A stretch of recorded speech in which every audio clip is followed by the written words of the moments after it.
ఆ 2 విషప పత్రికల్లో ఈ రోజు వచ్చినటువంటి వార్తల్లోకి వెళ్దాం. ఈ వార్త చూడగానే అందరూ అనుకుంటారు చంద్రబాబు నాయుడు గారు తెగ పెట్టుబడులు తెచ్చేసి ఆంధ్రప్రదేశ్ రాష్ట్రానికి అసలు ఈ 11 నెలల కాలంలోనే ఆంధ్రప్రదేశ్ నెంబర్ 1 స్థానానికి తీసుకెళ్తున్నాడు అని భ్రమలోకి వెళ్లే విధంగా రాస్తారు వార్త. చూడండి, రాష్ట్రంలో పరిశ్రమలో జోరు, 32,471 కోట్ల పెట్టుబడులు, 35,371 మందికి ఉద్యోగాలు. చంద్రబాబు నాయుడు గారు ఏదైతే ఆయన అధ్యక్షతన జరిగిన దాంట్లో ఆమోదం తెలిపారు అనేది ఏదైతే హెడ్డింగ్. అలానే చూస్తే ఇక్కడ ఈనాడుకు వచ్చినప్పుడు చూస్తే 33,000 కోట్ల రూపాయల పెట్టుబడులు, రాష్ట్రంలో 34,000 మందికి ఉపాధి. లోపలికి వెళ్లి మ్యాటర్ చదివితే వైకాపా ప్రభుత్వ విధానాలతో రాష్ట్రం పెట్టుబడిదారుల విశ్వాసాన్ని కోల్పోయింది, పారిశ్రామికవేత్తలను తిరిగి రాష్ట్రానికి రప్పించేందుకు ప్రభుత్వం చేస్తున్న ప్రయత్నాలు ఫలిస్తున్నాయి అని చంద్రబాబు నాయుడు గారు మరొకసారి అబద్ధం చెబుతూ జగన్మోహన్ రెడ్డి గారి మీద మరోసారి విషయం చెబుతూ జగన్మోహన్ రెడ్డి గారు అన్నప్పుడు అసలు ఏం పెట్టుబడులు రాలేదని చెప్పి ఒక తప్పుడు సమాచారాన్ని ప్రజల్లోకి తీసుకెళ్లాలని. అలానే ఈయన అధికారంలోకి వచ్చినాకంటే 11 నెలల కాలంలో 6 సార్లు ఏదైతే ఎస్ఐపిబి సమావేశం ఏర్పాటు చేసిందంట, 4,95,000 కోట్ల పెట్టుబడులకు ఆమోదం తెలిపిందంట. మొన్నే కదా ఇప్పుడు 8 లక్షల కోట్లు ఎంత అన్నారు, మళ్ళీ ఇప్పుడు 4,500కి తగ్గించారేంటి? మన ఆల్రెడీ 5 లక్షల మందికి ఉద్యోగాలు అన్నారు, ఇప్పుడు 4,5 లక్షలు రాశారు. ఇప్పటి వరకు ఒకరికి ఉద్యోగం ఇచ్చింది లేదు. రాష్ట్రంలో అంటే పారిశ్రామికవేత్తలు ఆసక్తి చూపిస్తున్నారంట. ఏంట ఆ కంపెనీలు అని చెప్పి దాంట్లో చూస్తే డెక్కన్ ఫైన్ కెమికల్స్ అని, ఏటీసీ టైర్స్, అలానే చూస్తే డైకిన్, అలానే భారత్ ఎలక్ట్రానిక్స్ లిమిటెడ్ ఇలా ఉన్నాయి. ఈ కంపెనీలు జగన్మోహన్ రెడ్డి గారు ఉన్నప్పుడు వచ్చినాయే కదా, మళ్ళీ కొత్తగా ఇప్పుడు చంద్రబాబు నాయుడు గారు తెచ్చేది ఏంటి, దానికి మళ్ళీ ఆమోదం తెలిపేది ఏంటి? జగన్మోహన్ రెడ్డి గారు ముఖ్యమంత్రిగా ఉన్నప్పుడు జపాన్ కి సంబంధించినటువంటి ఏటీసీ టైర్స్ యకహామా 3,079 కోట్ల పెట్టుబడులతో ఒప్పందం కుదుర్చుకుంది. 2020 నవంబర్లోనే జగన్ గారి అధ్యక్షతన జరిగినటువంటి ఎస్ఐపిబి సమావేశంలో ఆమోద ముద్ర పడింది. 2021 ఫిబ్రవరిలో పనులు ప్రారంభమైన 2022 ఆగస్టులో జగన్ గారు తొలి దశలో 1,750 కోట్లతో పెట్టినటువంటి ఏటీసీ టైర్స్ ఉత్పత్తిని కూడా ప్రారంభించారు. అలానే రెండో దశకు కూడా అప్పుడే ప్రకటించారు వాళ్ళు. మరి చంద్రబాబు నాయుడు గారు ఖాతాలో వేసుకున్నాడు. అలానే చూస్తే డైకిన్ సంస్థ శ్రీ సిటీలో డైకిన్ సంస్థ దక్షిణాదిలోనే అతి పెద్ద ఎయిర్ కండిషన్ తయారు యూనిట్ ను 2022లో జగన్మోహన్ రెడ్డి గారు ఉన్నప్పుడు మొదలు పెట్టింది. 2023 నవంబర్లో ఉత్పత్తి కూడా ప్రారంభించింది. 1000 కోట్లతో 75 ఎకరాల్లో యూనిట్ ఏర్పాటు చేసిన డైకిన్ ఎక్స్పాండ్ చేయాలని చెప్పి జగన్మోహన్ రెడ్డి గారి ప్రభుత్వం దగ్గర మళ్ళీ ఇంకొక 33 ఎకరాలు కూడా 2024లోనే కొనుగోలు చేసింది. ఇప్పుడు కూడా ఇది కూటమి సర్కార్లో వేసుకుంది. అలానే డిఆర్డీఓతో కలిసి సత్యసాయి జిల్లా పాలసముద్రంలో భారత్ ఎలక్ట్రానిక్స్ లిమిటెడ్ రక్షణ పరికరాల తయారీ యూనిట్ 2022లో రక్షణ శాఖ అప్పటి కార్యదర్శి గిరిధర్ నాటి జగన్మోహన్ రెడ్డి గారిని కలిసి ప్రతిపాదన చేసి అప్పుడే దాన్ని మచిలీపట్నంలో జరిగినటువంటి బోర్డు డైరెక్టర్ సమావేశంలో ఆమోదం తెలిపారు. కానీ ఇప్పుడు వీళ్ళు అకౌంట్ వేసుకున్నారు. డెక్కన్ ఫైన్ కెమికల్స్ కు తూర్పుగోదావరి జిల్లా కేశవరం వద్ద ఎప్పటి నుంచో ప్రత్యేక రసాయనాల తయారీ యూనిట్ ఆల్రెడీ ఉంది. కానీ ఏలూరు జిల్లా వట్టిగూడిపాడు దగ్గర మోహన్ స్పిన్టెక్ 2007లో అప్పటి రాజశేఖర గారి టైంలో యూనిట్ నెలకొల్పింది. దాని విస్తరణలో ప్రారంభంగా రామభద్ర ఇండస్ట్రీస్ 2006లో తణుకు కేంద్రంగా ఏర్పాటు చేసింది. ఈ కంపెనీల విస్తరణ ప్రాజెక్టులు రెగ్యులర్ గా జరుగుతూనే ఉంటాయి. ఇది మళ్ళీ ఇప్పుడు వాళ్ళ క్రెడిట్లో వేసుకున్నారు.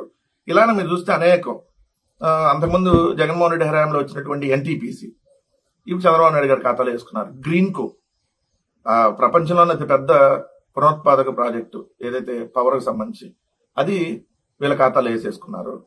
బల్క్ డ్రగ్ పార్క్ వద్దని చెప్పి లేఖ రాశారు.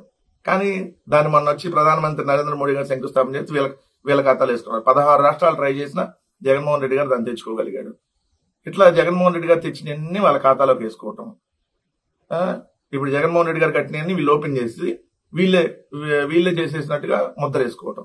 కొత్తది ఒకటి తేటం చేత కాదు. 4 పోర్టులు, 10 ఫిషింగ్ హార్బర్లు, 6 ఫిష్ ల్యాండ్ సెంటర్లు, 17 మెడికల్ కాలేజీలు జగన్మోహన్ రెడ్డి గారు ఉన్నప్పుడు. విశాఖపట్నం ఐకానిక్ టవర్ ఇప్పుడు చంద్రబాబు నాయుడు గారు ఎప్పుడు ఓపెన్ చేసి వస్తాడు. జగన్మోహన్ రెడ్డి గారు ఉన్నప్పుడు తెచ్చిన భోగాపురం ఎయిర్పోర్ట్ 2 సంవత్సరాల తర్వాత ఓపెన్ చేసి ఆయన ఖాతాలో వేసుకుంటాడు. సో ఇది ఈ ప్రభుత్వం చెయ్యదు. పక్కనాలు చేసి వీళ్ళ ఖాతాలో వేసేసుకుని మొత్తం వీళ్ళే చేసినట్టుగా మళ్ళీ జగన్మోహన్ రెడ్డి గారి ప్రభుత్వం అంటే పారిశ్రామికవేత్తలు వెళ్ళిపోయారని చెప్పి మళ్ళీ బుర్ర చల్లేటటువంటి ఒక నీచమైనటువంటి కార్యక్రమం చంద్రబాబు నాయుడు గారు వాళ్ళ విషపత్రికలు మరొకసారి చేస్తా ఉన్నాయి. ఇది రేషన్ డోర్ డెలివరీ వాహనాలకు సంబంధించినటువంటి వార్త. రేషన్ డోర్ డెలివరీ వాహనాల నిలిపివేతకు కసరత్తు, ఎండియు ఆపరేటర్లు డీలర్లతో మంత్రి నాదెండ్ల చర్చలు, మరోసారి చర్చలు జరిపి నిర్ణయం తీసుకునే అవకాశం. ఆల్రెడీ ఆపేశారు కదా, ఎక్కడొస్తున్నాయి కొత్తగా ఆపేసేదే ఉంది. 11 నెలల కాలంలో మీరు వచ్చిన తర్వాత రేషన్ వెహికల్స్ ని ఆపేశారు.